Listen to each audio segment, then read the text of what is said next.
Hello, my name is Ezinne You. How are you? And how are you doing? Did you enjoy the last video? Have you done your research? Are you still doing your research?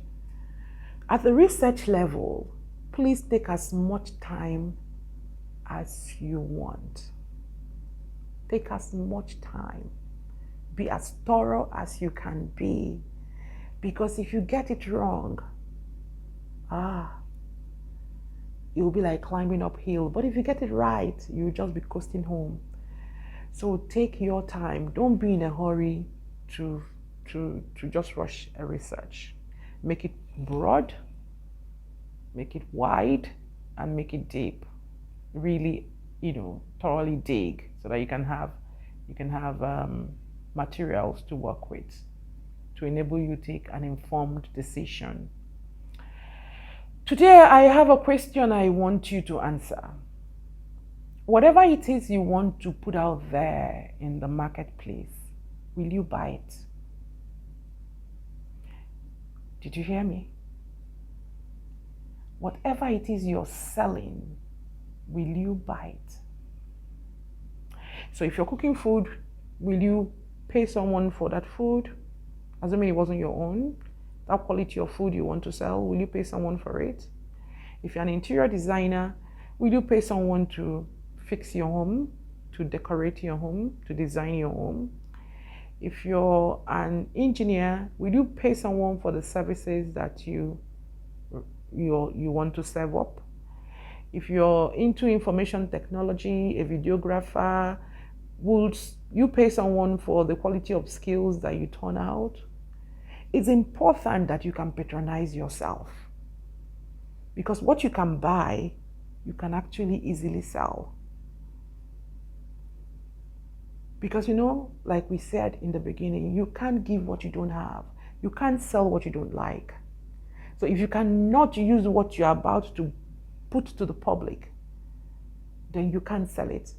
Because the process of selling it means you have to tell stories about it. And the stories, if they're not convincing, you probably won't have a lot of people buying from you. But I'm running ahead of myself right now. Today, we're going to be talking about who will patronize you. Who will patronize you after you sign up? The market is, and I'm reading again from our manual, UpYou. The market is segmented across many lines. So how do you determine who is the best fit for you? The market is so large. In fact, the Nigerian market is so large that people actually come here because it's over 200 million people and counting. But if you also realize that the world has shrunk now, and that the world is actually the market, because now you're able to pitch your business, your ideas on the internet, then so you see, you have billions of people who are waiting for you. But the question is, are the billions of people all ready for whatever it is you want to bring out? Is it for everybody? There is no one size fits all. There is nothing that everybody, come on, the Bible. Even though it's the same thing, somebody likes New King James Version, somebody likes New American Version, somebody likes the Message, somebody likes the Voice. So yes, it's the Bible, but they're all buying different translations of it. So there is no one product fits all. And that's why we must today talk about who will patronize you. And I'll read from a manual, UpYou. The market is segmented across many lines. So how do you determine who is the best fit for you? It's very critical to identify your target market and understand their peculiar needs. Then try to match your offerings with your findings.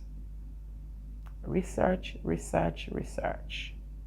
It's also highly advisable to do a test run and see what feedback you get. Feedback is simply priceless and will point you in the right direction. When all these boxes have been checked, then and only then are you ready to sign up. So take the bull by the horns and prepare to launch out. Follow up and follow through. Be persistent. I have coined this. Stick to itness. Sign the dotted lines and launch out. It's all nice and tidy, isn't it? Yeah, but we know it's not like that in real life. That a few, tough things you need to do, a few standing your grounds you need to do, and all of that. But the important thing is, before you sign up, do a test run. I'll give an example with someone who makes dresses. You might think you make lovely dresses because you're making dresses that are all size 18s or less. What of the day that a size 26 person comes to your shop? How will you make the dress? It is not the same thing because the body structure is now very different. So if there's something called an uplift. If the person is big on the backside, then there has to be an uplift. And so therefore, you can't do 3 yards in front and do 3 yards at the back. The dress will be funny. So instead of you to say, I'm a good dressmaker and I can make dress, I've been making dresses for size 16s and it's been fitting them, maybe you should do some test run as well with a size 26, a size 28.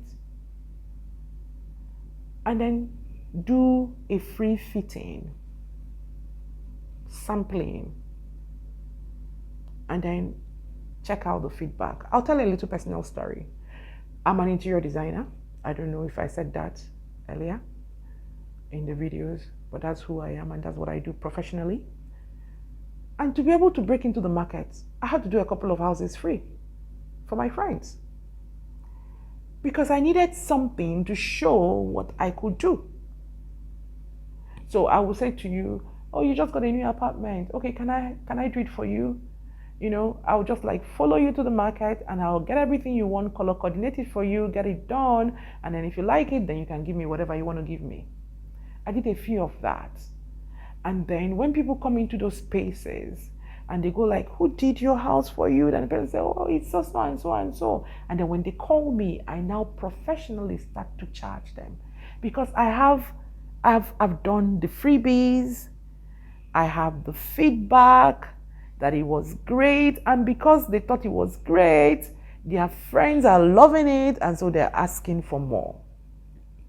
And so by the time I did 1, 2, 3, 4, 5, it became clear to me that this was going to be a business. So I did what? I signed on. And that should be the same process that you follow as well. So while you're thinking about who is your customer, who is going to patronize you, give it some deep thoughts. Do you want to serve the AB socioeconomic class, the BC socioeconomic class? You need to be clear. Your location, your capacity, all matters. You need to be very, very clear on who your customer is going to be so that you don't waste your energy chasing who your customer will never be. No matter how good you think your offering is, it is not meant for everybody. Success in whatever you're doing starts from knowing what you do, who is meant for, how to get it to that person, and how to repeat that process with a lot of other more people who need you over and over and over again.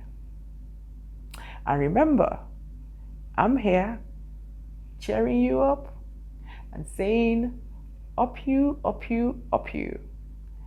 As you discover all these things about yourself, about your talents, about your business, and I'm just waiting to get your feedbacks in the comment section.